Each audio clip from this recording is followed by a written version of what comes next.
season preview, we'll be chatting about testing in Bahrain, who's looked good, who didn't. Also, is Ferrari about to make a comeback? Oh my God, please, yes. And how Cadillac is shaping up, and is the Newey era of dominance over? Are you ready? And it's lights out and away we go. Let's do it. Welcome back to Away We Go podcast. I'm Dianne Bortoletto, a pre-Drive to Survive Formula One fan, and today I'm back in Perth. This year, Formula One hits reset with the biggest rules overhaul in well over a decade. Smaller, lighter, narrower cars completely reimagine the aerodynamics with active aero instead of the old DRS, and power units with roughly 50-50 split between electric and combustion as Formula One embraces advanced sustainable fuels. From strategic overtaking tools like overtake and boost, and we'll get into that about what that means, to a whole new era of energy management, 2026 is shaping up to be a season unlike any other. Now, before we jump into this episode, I just want to say that the stats show only about 10% of everyone who listens and watches this podcast has subscribed. So please hit the subscribe button. It'll really help this podcast be seen by more people. It would mean the world to us if you could subscribe. Ciara Gillan and I have invited her partner in life and business, Simone Scanu, to help us unpack what this all means for the season ahead. Simone and Ciara are the co-founders of our favourite real-time Formula One data and telemetry app, Formula Live Pulse. This is what you need to have open on your phone or your second screen for every session of every Formula One, and now Formula 2, Formula 3 and Formula One Academy session.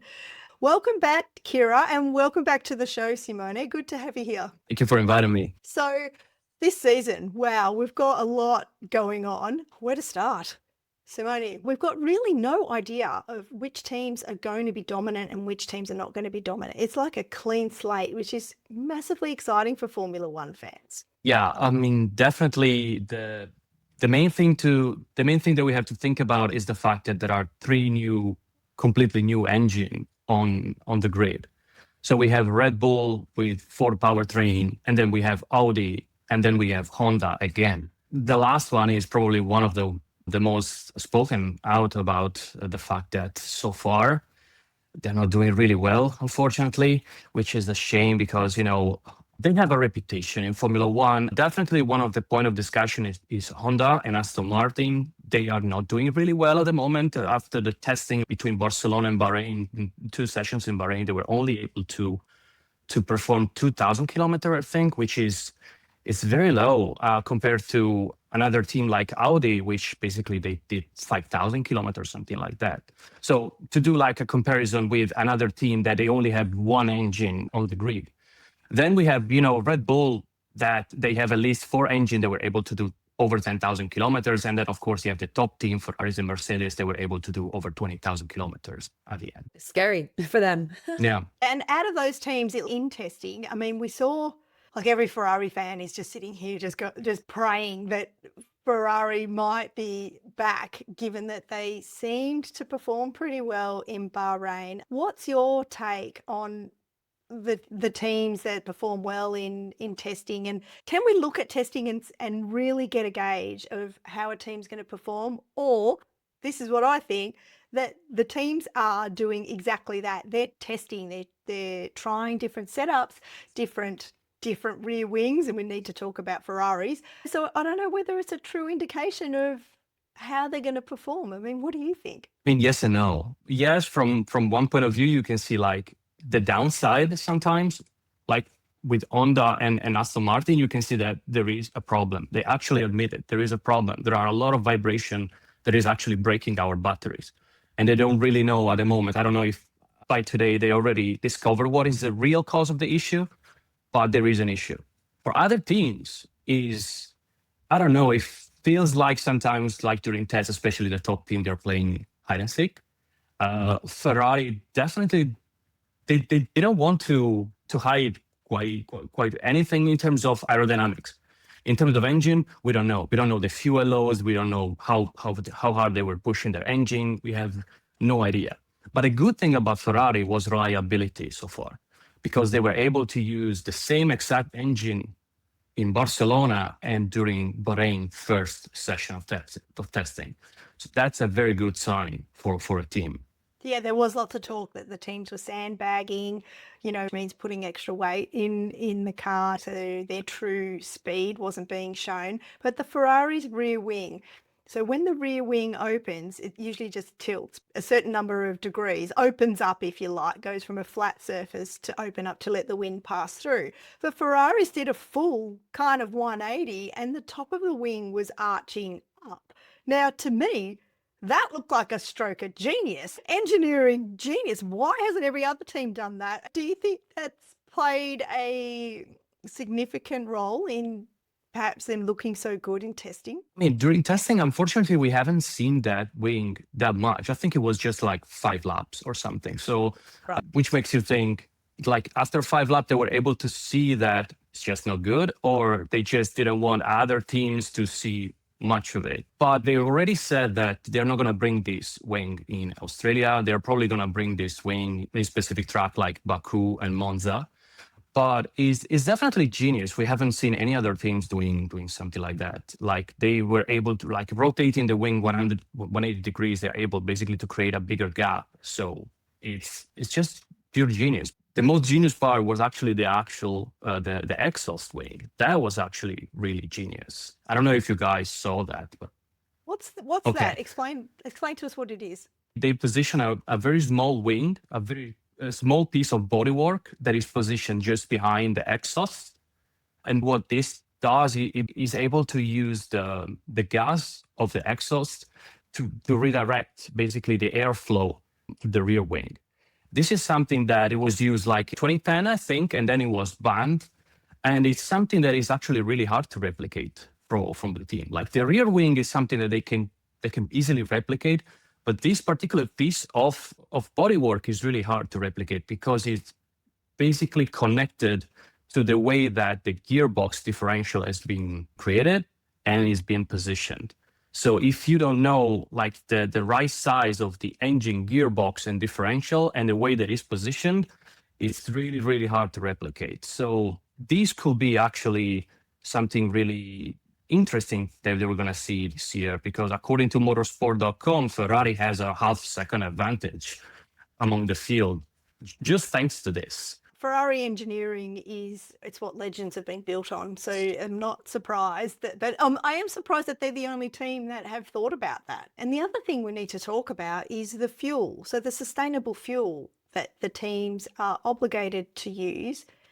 Is it correct that 50% of the fuel makeup has to come from waste products, like waste food products? Is that right? It is correct. I mean, it is part of the Formula One commitment to reaching net zero by 2030. And so far, they are on the good path. You know, they're going to do it. In terms of fuel, it is true. The fuel is made by cutting edge sources like municipal waste, they say, and also non-food biomass. So yeah, it is certified to meet these strict sustainability standards. I'm kind of surprised to know that it's not something that every team has to have the same fuel provider, same way every team has the same tire provider. You know, that there could be areas where you could actually develop a little bit more with that. Interesting. Yeah, so Pirelli are the only tyre provider in Formula One and have been for several years. And we've got to give a shout out to Mario Isola, who is Mr. Pirelli, like the head of Pirelli Formula One Motorsport, who has stepped aside to take a leading management role with ARCI. I don't know what it stands for. It's like the Automobile Club of Italia. Exactly. Yes. Congratulations, Mario. You will be missed on the grid walks, and I see your face on TV. So I worked with Mario at Rally d'Italia Sardinia in 2007, 2008 when he was with Pirelli then, but for the World Rally Championship. He's been there for a long time in Formula One. Right? Yeah.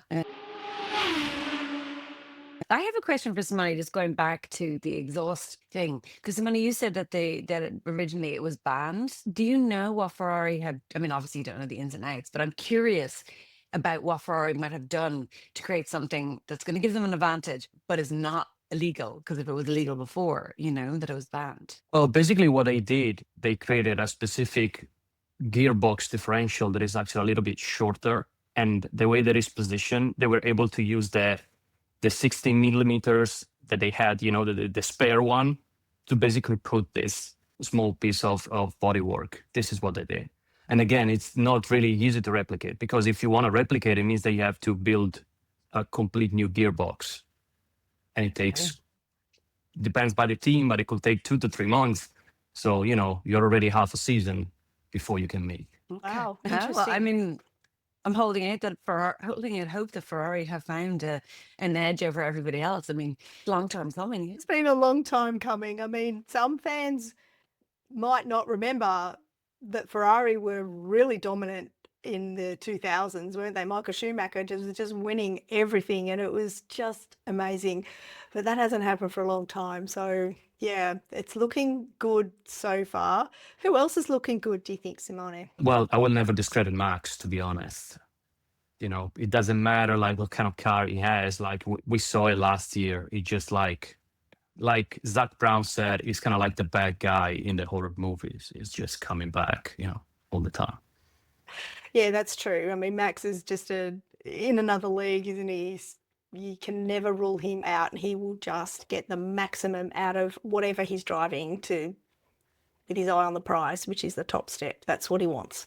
100%. And I always find when Max is complaining, it means people are working much harder behind the scenes to make things good. So if he's saying this is like Formula E on speed, they're working hard to make sure he's happy. Actually, speaking of that, Simone, maybe you can explain how battery is going to work in this new era. I have seen a lot of chatter about people saying this is going to be more about battery management than it is about racing. Can you explain to us how that works?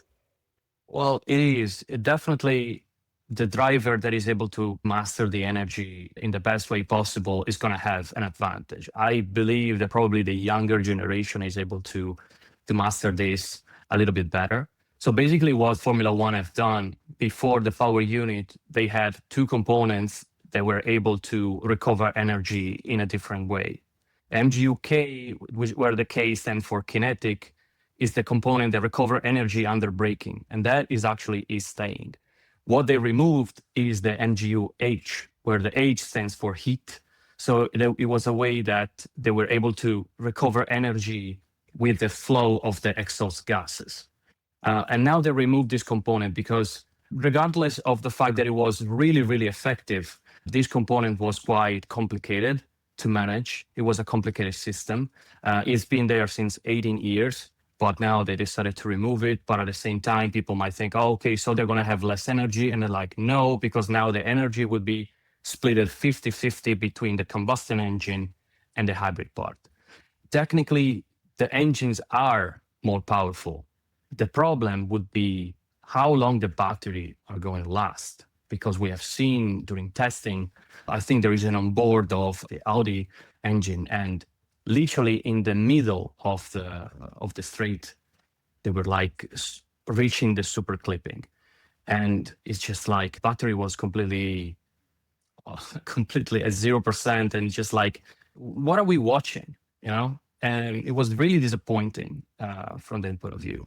If the battery just runs out, if they're not, for example, if they're not needing to brake very much, they can take corners quickly without hitting brakes. If there's long straights, if they're not recharging the battery with energy, if the battery runs out, will the combustion engine kick in, or will the car just stop? And do they need battery? Sorry, I've got so many questions about this battery. I don't really understand how it's going to work. I'm just picturing the car stopping in the middle of the, like someone's being chased, and then the car just stops, and it's like, oh my, that's why I was laughing. Oh, I mean, definitely the car won't stop, but what's going to happen is that you're going to have this boost at the very beginning when you exit a corner, and then in the middle of the straight, you're not going to have the support of the electrical power, and then basically the engine won't be able to keep the same amount of RPM. So you can see in the telemetry, you can literally see that in the middle of the straight, the driver is still at 100% of throttle, but you see the RPM that they go down. And that's the sign that the battery actually is going really low. So they don't have more support from the hybrid system. It's going to be the master of the energy. Like, I don't even know how the way to phrase that correctly, but it's not just going to be about the ability to drive fast and take corners quickly, as you said, Dan, but like it's going to be very much about the whole package and how you can manage it. Can I ask why you think it's the younger drivers who are going to be better at that? Is it just familiarity or? Good question. I think they're just more able to adapt to these kind of changes. And I think these kind of challenges are more like, it feels like more video game, whatever they're doing, because you have to really manage energy. You have to use a lot of lift and coast more than before. We heard lift and coast last year, specifically to Ferrari a lot. But this year it's gonna be something that is gonna be really, really popular among all teams, because if you want to recharge the battery, there is no other way. You have to lift the pedal. Do you think we'll see less battles as a result of this? I mean, I think that on paper, it's going to be the opposite. Because if I have to lift and coast multiple times earlier than before to recharge my battery, so I'm able to defend, technically we should see more fighting, because you're lifting, I'm getting closer to you, so I'm going to have a chance in the straight. And then, of course, there is also like the thing about the overtake mode that it's also very controversial, because you have to use overtake mode strategically during the races. You have to use it in a specific part of the track where you know that after that, there's going to be like a couple of corners, so you're able to defend. Because once you use overtake mode, you're not going to have any more battery, so you have to be able to defend. So I have to be like, it's a strategic game, to be honest. Yeah, so with the lift and coast, I thought that was to save fuel, but is lifting and coasting also recharging the battery? Yes, that's correct. It used the same system of the streetcar, so that it basically used kinetic energy to recover energy. So that's why this year is going to be more prominent.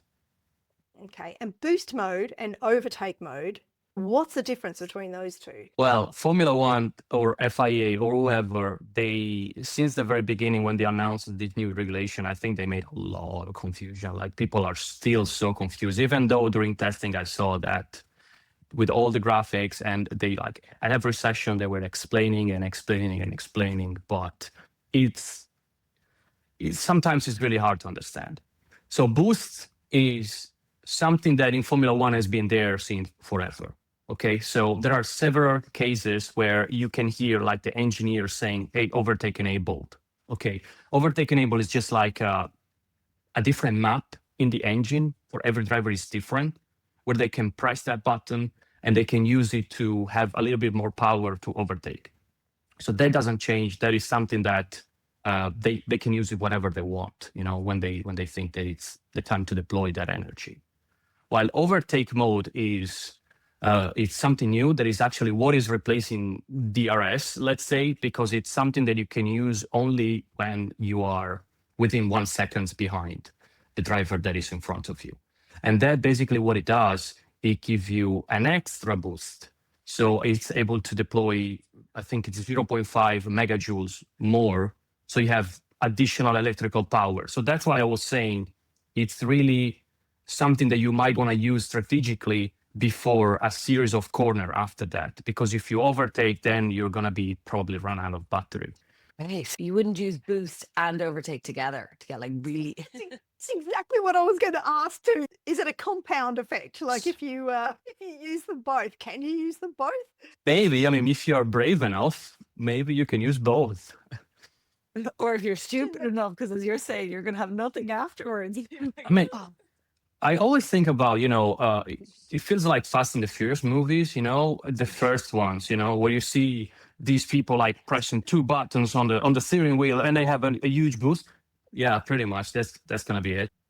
Oh, that's so funny. Look, I feel really sorry for the commentary team who have got to commentate this season and get all of these complicated new systems communicated in a really clear and simple way and consistent way throughout every race for fans to understand, because, I would call us all diehard Formula One fans, and but we're not engineers. Well, certainly I'm not. It's going to be hard for the commentators to get a grip of. I reckon it'd be interesting. Australia's going to be interesting to watch. It is. Yeah, definitely. Speaking of Australia, there's a lot of activity going on in the Middle East at the moment with bombings and whatnot. I'm hearing that the Australian Grand Prix is on track, on schedule, but that there is some rerouting of freight and personnel to go through Asia and some through the US, even the long way round to come to Australia to avoid the Middle East, because of course Dubai airport has shut down. I think Qatar airport is still closed as well. Let's hope that everyone and everything can get here safely and not delay the start of the season, because I'm so excited for it. No, right. It's mad because we were, I don't know where we were at the weekend, but when it happened, when they started kind of bombing all these American bases, somebody was like, "Oh my God, this is gonna, impact it." And I was like, "No, there's no way." But actually, when you think about it, we watched a great video last year about the logistics of Formula One and how they move all the different kind of freights and how they, go from one race to another, and they have to kind of move at different points and etc. And there's huge logistics, and the Middle East is really central to that. And I Yeah. and weren't they supposed to do a tire test in Bahrain that they had to cancel? So yeah, it's really hoping that I mean, obviously hoping everything is well in the Middle East, but also really hoping that this doesn't impact it and that everybody gets off on Sunday. Well, Saturday, Friday. Definitely Yeah. everyone's in place ready for Friday. And also, speaking of Australia, want to give a quick shout out to the Australian Grand Prix Corporation for this awesome initiative, first of its kind in Formula One history. So another groundbreaking innovation from Australia, because they invented grid kids, don't forget. So Australia was the first to bring in grid kids. So they've got a corner named after two prominent women who work in Formula One: Laura Mueller, who's the race engineer for the TGR Haas Formula One team, Esteban Ocon's race engineer, and Hannah Schmitz, who's the head of race strategy for Red Bull Racing. And they've named a corner in her corner, which is turn 6 at Albert Park, after these two women. That's also in celebration of International Women's Day, which happens to fall on the day of the Grand Prix. So yay, go Australia. We love this forward thinking and putting women in the spotlight. Yeah, that's great. That is great. And more women in motorsports. That's what we want. Absolutely. More recognition as well. Exactly. More recognition for all the great work that women do. You were saying before, Simone, that Honda have not got the hours on their run sheet for testing that we hoped. And Adrian Newey has been talked up for 18 months with this new car, and it's not looking great for Aston Martin. Is the Newey era over? What do you think? I mean, a genius is always a genius. Says the genius. Yeah. I don't really know, to be honest. It's not the first time that Adrian Newey didn't produce a winning car out of the box. It takes time, but it's true that they are running some difficulties at the moment, not only related to the engine, but also related to the aerodynamics, because we have seen the car out on track for just a little, but when we saw it, it was just unstable. So, yeah, tough time. It is a tough time. I mean, obviously everybody's very excited about Ferrari and it's all great, but I just bang on about the fact that it's a 24 race season and it is very much about the updates that you bring. And if you look at, like there was, what was it, 2-3 years ago that Aston Martin started and they were not winning race, but Alonso was on the podium. And then they didn't bring any, the updates they brought completely destroyed their car and then they were nowhere. So in my head, I'm like, okay, if you're not doing well now, there's time for you to improve and to change and bring updates. And it's very much about those updates that you bring. So I think it's all, I mean, it's not good for them at the moment. I'm sure they're very stressed and very worried, but I do think there's time, obviously, it'd be exciting to see. Yes. And look, I would hate to see, if this is Fernando Alonso's last season, I would hate to see him end it with a car that just wasn't Mm. competitive at all. So let's hope you're right. Let's hope that they are able to step it up and bring some upgrades. And, you know, the instability of the car might have been fixed now. We don't know. Testing is testing, like I said before, because they are, you know, Yeah. looking for things to improve on. We've only got one rookie on the grid this season, Arvid Lindblad with Racing Bulls. From 6 rookies last season to 1 this season, it's kind of feel a little bit sorry for him. He's like the new kid on the block all by himself. Yeah, right. It's got to be a little bit lonely, but hopefully the other guys, you know, because they were rookies only just last year, that they'll be a little bit kind of supportive of him and be able to kind of, you know, hold his hand a little bit. Who's his partner? Liam Lawson, right? So, I mean, Liam Lawson's been up and down that track, so hopefully he might have a bit of compassion for Arvid. But he seems like an exciting driver, you know, one to watch. Yeah, I don't really know anything about him besides that he's British with Swedish heritage. I think that's right. Yeah, he has been described kind of like Isaac Ajar last year. He just wants to learn. He wants to improve. He's asking a lot of questions. So far so good. Like Red Bull or Racing Bulls, they have a very good impression of him. So they are trying to helping him all the way because again, he's still a rookie. So you can basically see whatever happened last year between Mercedes and Antonelli. So we can actually expect something similar, more or less.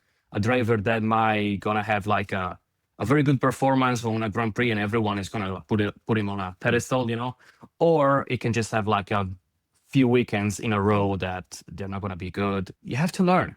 Formula One is not easy, especially this year. 100%. Especially this year. And I think that Racing Bulls has actually become a better environment for rookies now, that it just seems like a place where they really can learn. And you can see how Hajar flourished under Racing Bulls. You can see how Lawson flourished under Racing Bulls. And even at different times, Yuki as well. I mean, Yuki is I personally think was a questionable driver. But I do think it isn't a bad team to come into, and you know they have a lot of experience at rookies. They do seem to be a little bit better now than they've been in the past of kind of how cutthroat it's been. I think the bigger question will be Hajar in his first year in Red Bull without Christian Horner, without Helmut Marko. I'm excited for the end of the Helmut Marko era, I've got to say. Yay. Yeah, right. You know, and is it going to be as cutthroat for him? Are they going to be, after 2 races, kicking him out? Are they going to give him more time? Are they, you know what I mean? It's a new car, a new seating technically. So, you know, is there going to be less expectation on him? Or is it going to be like, no, you're in the big boy seat now, you've got to start performing? So that'll be, I think, be interesting to see what happens there. Or have they learned their lesson?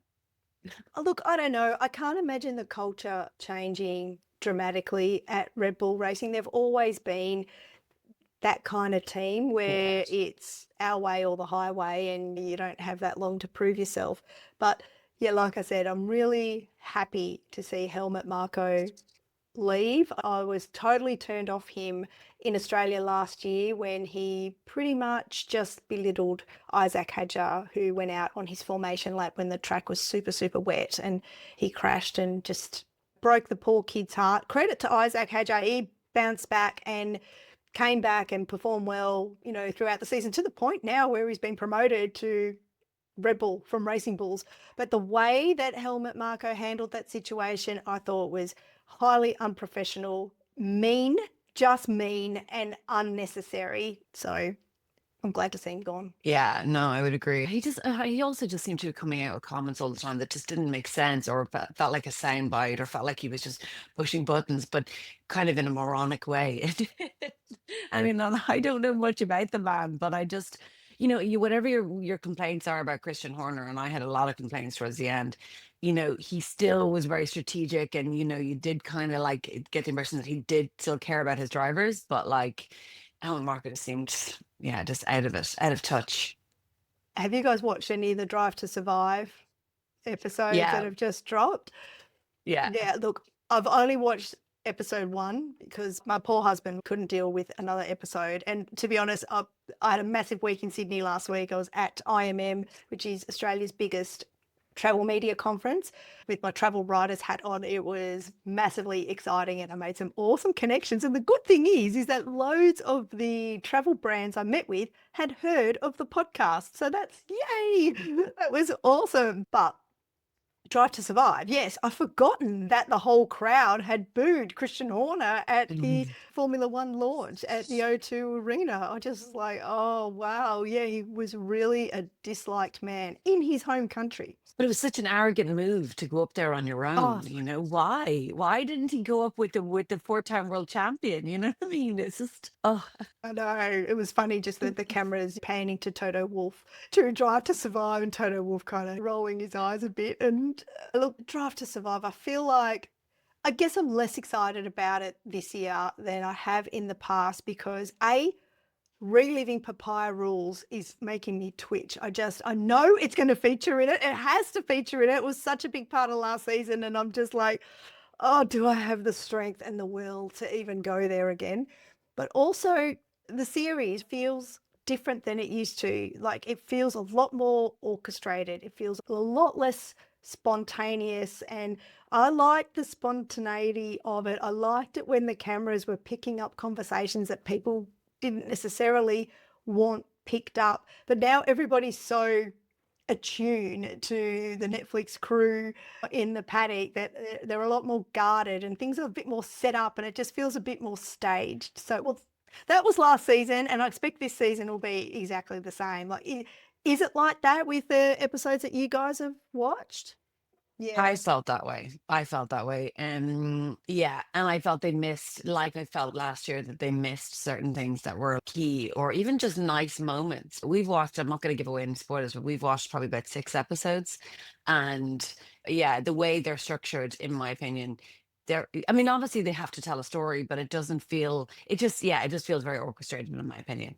I don't know, Simone, if you feel Yeah. differently. Oh yeah, especially like for the episode that we watched last night. Just like we were very disappointed. It was an episode about Williams, and it was mostly an episode about Carlos, what he achieved last year. I mean, I don't want to give out any spoiler, but yeah, I'm prepared to be a little bit disappointed by that episode because I think Carlos deserved more. It was a good episode and it was a focus on Williams and it was great to see a focus on Williams and a great to see a focus on Carlos. Like poor Albon, Albon got a bit in it, but it was very much about Carlos's decision to move to Williams. But there were certain elements of it that we felt there was more that could have been put in to really show. But anyway, look, I mean, we're also nitpicking because we're big fans of the sport and we know everything that happened last year. And that's the other thing that I really struggle with Drive to Survive. I know what happened. I don't need to watch it again. You know what I mean? Like it, and the way Netflix tells it, I'm like, no, it didn't happen that way. You know, other things happen and you're missing that. And that I find a bit frustrating. And I agree with you watching Lando win again and again. Oh God. 1 year was enough. God, not again. No, but with your filmmaking hat on, Ciara, you must watch Drive to Survive and go, I wouldn't do that. I would have cut that, or I would have included this, or maybe you should write to Box to Box production that make the series and tell them what I think. Yeah, I mean, there's definitely stuff that I feel like they missed out, but then I also know from my producer filmmaking hat that there's a reason why they did, and they can't get everything in, et cetera, et cetera. But it did feel quite orchestrated in many ways, and that was just frustrating, really. So yeah, just feels a bit stale, doesn't it? I just remember all the scenes from last season, you know, Toto Wolff and Susie Wolff sitting on their balcony having a morning coffee. Like, please, please, God, yeah, give us, the viewers, some credit. We're way more intelligent than this. Anyway, that's how it feels sometimes. But yeah, so I guess that's the reason why, well, one of the reasons why, besides having an extremely busy week last week, I haven't rushed to watch every single episode of Drive to Survive because I'm kind of, I was really disappointed with last season's. I'll watch it and I will enjoy it and I know it'll be good, but it just won't meet my expectations because I want it to be like season 1 and it just never will be again. Yeah. 100% agree. Yeah. Yeah, we haven't spoken about Williams properly yet as far as testing goes. I mean, they missed Barcelona, right? Because their car wasn't ready. What's your take of Williams in Bahrain, Simone? Well, I gotta say they didn't look that bad. Like considering the fact they didn't show up in Barcelona because the car wasn't ready. To be honest, they did like quite a lot of laps. The Mercedes power unit didn't really give them any struggle. Actually, the Mercedes power unit probably was giving more struggle to Mercedes itself than the satellite team. So I know that there are like some things that are probably late for Williams this year. They are not where they want to be at the moment. But when you see what they've done last year, in the middle of the season, they basically like they were reborn. They reached the point where they were like, okay, it's now we have to get our things together. And they actually did. Like we collected 2 podiums. They scored a lot of points. They kept the 5th position. That was their target last year, and they actually made it. So in terms of expectation, I expect probably the same kind of performance as last year for Williams. I don't really expect them to do like something more than last year. I'd be happy to be proven wrong. Yeah. And then we've got Cadillac in the mix as well, which is just a totally unknown quantity, but with 2 great drivers, race-winning drivers. And interestingly, a fun stat I've just come across is that the only teams to have 2 race winners in their driver lineup are McLaren, Ferrari and Cadillac. So there you have it. We're just going to have to watch this space. This is new this season, Formula One creators. I want to give a shout out to creators that you've been following or whose content you're loving at the moment. So very quickly, which F1 creator do you enjoy following? This year, I'm actually really enjoying to look what Terry Widow, Coffee Corner Motorsport, is going to do with his channel. He's growing quite a lot. And one of the things that we actually really proud of is that this year we have a strict collaboration with him, and he's also going to use our telemetry and our data to do his analysis. So yeah, shout out to Terry. Great work. Love to work with him. And he's also really nice. He seems really nice. I found him through you guys. Yes, I've just started following him as well. So yeah, shout out to Coffee Corner. If you're looking for another Formula One creator to follow, go follow him on Instagram and on YouTube. I'll put a link in the show notes as well. Well, for now, I want to give a big thank you to Simone Scanu for coming in and letting Ciara and I ask you endless questions about the new regs and the season ahead. No wonder you built Formula Live Pulse. These are the sort of questions that you are usually hit with.